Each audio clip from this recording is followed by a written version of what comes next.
बिस्मिल्लाहिर्रहमानिर्रहीम। अस्सलाम वालेकुम।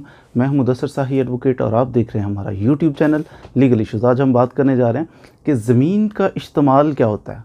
बज़ाहिर तो एक मुश्किल सा लफ्ज़ लग रहा है इस्तेमाल करना, पता नहीं क्या होगा इसमें, लेकिन कुछ भी नहीं है। इस्तेमाल का मतलब अंग्रेज़ी में इसको कहते हैं कंसोलिडेशन, कि कंसोलिडेट करना, एक जगह पे जमा कर देना, इकट्ठा कर देना, that is very easy. Consolidation अब कैसे होती है, इस्तेमाल ज़मीन का कैसे होता है, इसका भी एक प्रोसीजर है। सबसे पहले हम बात करेंगे कि ज़रूरत क्यों पेश आती है। इस्तेमाल मसलन एक आदमी था, उसने एक खेत परचेज़ कर लिया जनाब, एक प्लाट या खेत उसने परचेज़ कर लिया। अच्छा, बहुत अच्छा किया। फिर उसके पास कुछ पैसे आए, वो डिस्टेंस पे 1 किलोमीटर के फासले के ऊपर एक जगह बिक रही थी, एक फील्ड, एक खेत बिक रहा था, उसने वो भी ख़रीद लिया। फिर जनाब 10 साल बाद कुछ पैसे और जमा हुए, उसने फ़लाँ जगह पे फ़लाँ डेरे के ऊपर एक खेत बिक रहा था, वो भी ख़रीद लिया। बड़ी अच्छी बात। अब इसने तो एक खेत 1 एकड़ का ख़रीदा, फिर 1 एकड़ का, फिर 3 एकड़ ज़मीन इसके पास हो गई। और इसके 3 ही बेटे थे, इसकी डेथ हो गई। अब 3 बेटे हैं और वो तकसीम करते हैं, नॉर्मली करते हैं, किसी की वैल्यू ज़्यादा है, कीमती ज़मीन है, दूसरी थोड़ी सी कम कीमती है फ़लाँ, तो क्या करते हैं, कहते हैं नहीं जी हम ऐसा करते हैं, तीनों भाई ये एकड़ तकसीम करते हैं, पहले 1 2 3, इसके 3 हिस्से करते हैं, तो थोड़ा थोड़ा पोर्शन हमें। दूसरा कहता है जनाब वो फ़लाँ है, तो ये तकसीम करते हैं, ये वाला खेत 1 2 3 उसके हिस्से। तीसरा तकसीम करते हैं तीनों भाइयों में 1 2 3। वो एक खेत का तीसरा हिस्सा एक बंदे को आता है, दूसरा 1 किलोमीटर दूर फिर एक खेत का तीसरा हिस्सा।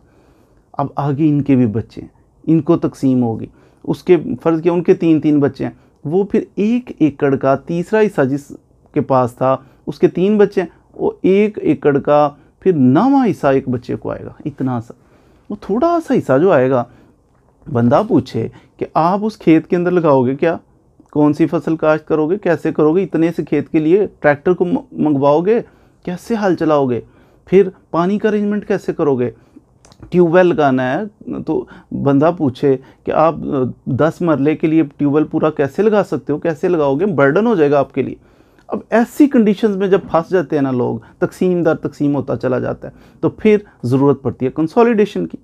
प्लाट्स जो बहुत ज़्यादा प्लाट्स बिखरे हुए हैं, छोटा सा इधर छोटा सा, फिर ये सर पे हाथ रख के बैठे होते हैं, तो फिर एक कानून है, कानून में कहा गया है कि कंसोलिडेट भी आप करवा सकते हैं। किसी रेवेन्यू स्टेट के अंदर आपकी प्रॉपर्टी डिफरेंट पोर्शन में, छोटे छोटे पोर्शन में मुख्तलिफ जगहों पर है, तो आप कंसोलिडेट करवा के एक ही जगह पर जमा कर रहेगी, तो आपकी प्रॉपर्टी उतनी ही, अगर एक टोटल आपकी 10 एकड़ बनती है, 10 ही रहेगी, बढ़ नहीं जाएगी, कम नहीं हो जाएगी, लेकिन इकट्ठी हो जाएगी। प्लाट्स की तादाद को, उनके नंबर्स को रिड्यूस किया जाता है, कम किया जाता है, इकट्ठा कर दिया जाता है। नंबर 2, जब सेल परचेज़ करनी है, तो बंदा कहता है यार मैं अपनी ज़मीन बेचना चाह रहा हूँ, वो ख़रीदार आता है, कहता है जी कितनी ज़मीन है आपकी, 1 एकड़, तो दे दें, कहाँ है, वो कहता है 1 एकड़ है, ये 2 कनाल इधर है, 1 कनाल उधर है, वो बंदा कहता है 1 एकड़ जगह लेनी है, तो ये इतने इधर उधर उधर ये कर क्या रहा है, तो सेल परचेज़ में बड़ा प्रॉब्लम होता है। ये एक बड़ा इशू है। इसको फर्दर तकसीम दर तकसीम करने में आसानी रहती है। तकसीम करना है तो फिर जैसे मैंने अर्ज़ किया, इतना सा उधर से, इतना सा उधर से, तो अगर एक जगह पे इकट्ठी हो तो आगे वारसान को तकसीम करना है, बड़ा सा प्लाट होगा उसको तकसीम करना आसान हो। तो ये मकसद था कि क्यों इस्तेमाल किया जाता है, क्यों कंसोलिडेट किया जाता है ज़मीनों को। कंसोलिडेट करने के लिए 2 चीज़ें। सबसे पहले, बोर्ड ऑफ रेवेन्यू इटसेल्फ खुद से ही अगर महसूस करे कि ये बड़े छोटे छोटे टुकड़े, अजीब सा सिस्टम बन गया, बोर्ड ऑफ रेवेन्यू एक ऑफिसर को, कंसोलिडेशन ऑफिसर को अपॉइंट करता है कि आप जाएं, आप देख के तो इसको कंसोलिडेट कर दें। नंबर 2, बोर्ड ऑफ रेवेन्यू नहीं कर रहा, तो फिर जो मालकान है ना उस एरिया में, 50% से ज़्यादा, यानी 51% मालकान राज़ी हैं कि इस्तेमाल होना चाहिए, वो फिर दरख्वास्त देते हैं कि जनाब ये हमारे एरिया के अंदर ये इस्तेमाल कर दें, कंसोलिडेट कर दें प्रॉपर्टीज़ को, हमारे लिए आसानी हो जाएगी। 51% से ज़्यादा, तो फिर वो कहते हैं यार आधे से ज़्यादा लोग तो कह रहे हैं कि कंसोलिडेट करानी है, प्रॉपर्टी इस्तेमाल करो, कर देते हैं।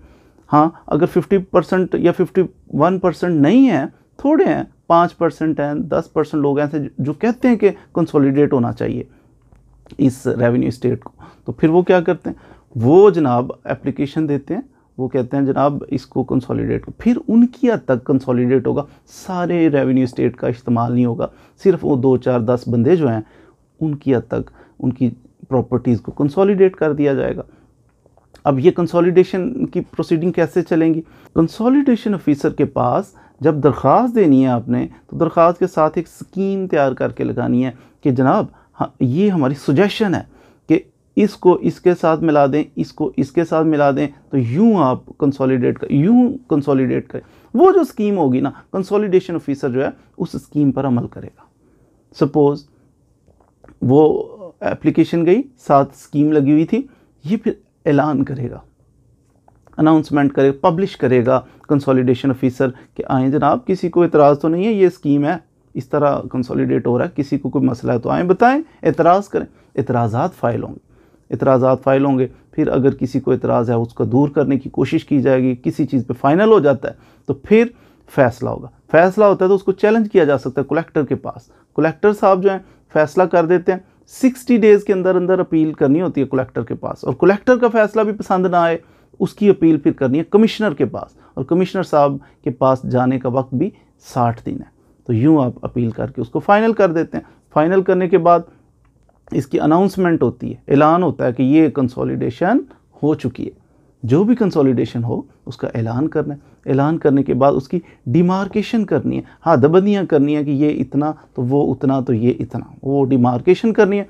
डिमार्केशन के बाद फिर जमाबंदियाँ नई तैयार की जाती हैं, नई जमाबंदियों के मुताबिक फिर रिकॉर्ड को मेंटेन कर लिया जाता है। जब टेनेंट कोई बैठा हो तो उसको जब इस्तेमाल होगा, ये प्रॉपर्टी किसी और के पास चली जाएगी, टेनेंट जो बैठा हुआ है इसको निकाल दिया जाएगा। कंसोलिडेशन ऑफिसर के इख्तियारात हैं, इसको निकाल के तो जगह फिर जो नया जिसको ट्रांसफ़र हुई है उसको दे देते हैं। जो बंदा ट्रांसफरी है, जिसको ट्रांसफ़र हो गई है प्रॉपर्टी, कोई कंसोलिडेशन में मिल गई है इसको, साथ ही इसके ऊपर अगर कोई भार था तो वो भी ट्रांसफ़र हो जाएगा। ये जिस बंदे को मिलती है ज़मीन उसके ऊपर ट्रांसफ़र हो जाता है। फिर इसमें अगर तकसीम का कोई चल रहा है, प्रोसीडिंग चल रही है कि फ़लाँ प्रॉपर्टी को तकसीम किया जाए, कौन सी किसकी है, जब इस्तेमाल शुरू हो जाए, कंसोलिडेशन की प्रोसीडिंग शुरू हो जाए, तो तकसीम की जो प्रोसीडिंग है ऑटोमेटिकली स्टॉप हो जाती है जब तक कि इस्तेमाल नहीं हो। इस्तेमाल हो, कंसोलिडेशन ज़मीन की हो, उसके बाद दोबारा से फिर वो तकसीम शुरू हो जाएगी अगर कोई बंदा